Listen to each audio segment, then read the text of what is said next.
औरंगाबादमध्ये अतिक्रमण हटवायला आलेल्या पालिकेच्या अधिकाऱ्यांना शिवसेना खासदार चंद्रकांत खैरेंनी चक्क शिवीगाळ करून मारण्याची धमकी दिली। दमदाटीचा हा व्हिडिओ व्हायरल झालाय। औरंगाबाद पालिकेचे आयुक्त ओमप्रकाश बकोरी यांनी अतिक्रमण हटाव मोहीम हाती घेतली आहे। यामध्ये सर्व धर्मातील धर्मस्थळांचा समावेश आहे। मात्र कायम फक्त मंदिरं का हटवता असा सवाल करत चंद्रकांत खैरेंनी अधिकाऱ्यांना पळून जा नाही तर मार खाल असा दम दिला। आपण पाहूयात काय म्हणाले चंद्रकांत खैरे।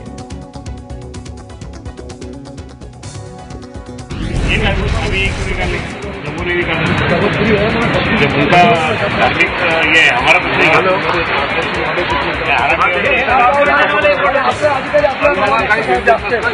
मुंबईला कशाला गेलं पुण्याला काय काम आहे तुला माहिती आहे का? ड्राईव्ह चालू आहे का?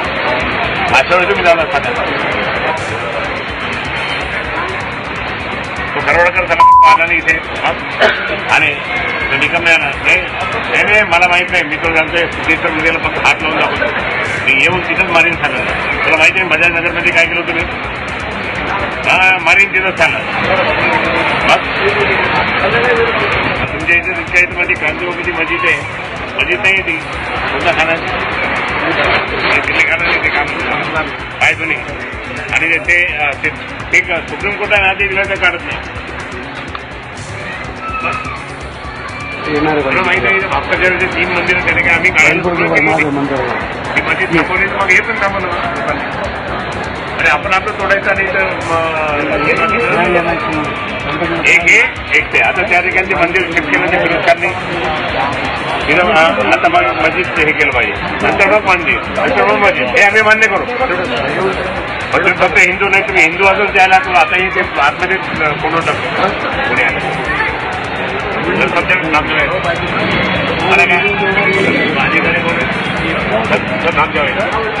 भाग जाओ ऑफिसर को बोलते ना मेरा नाम फिर हाथ लगाया मंदिर को मैं ऐसे मारूंगा अधिकारी अरे भोकरेला मारो भोकरेला मारो तू कशाला घाबरतो? संजय मुंडी पकडायची झाली आपण कशाला हिंदू आहे? एक तर एवढं मंदिर राहिलं बाकी सगळे गेले नाही बिलकुल नाही काय भ्यायचं नाही। कोणी आलं तर त्यालाच मारायचं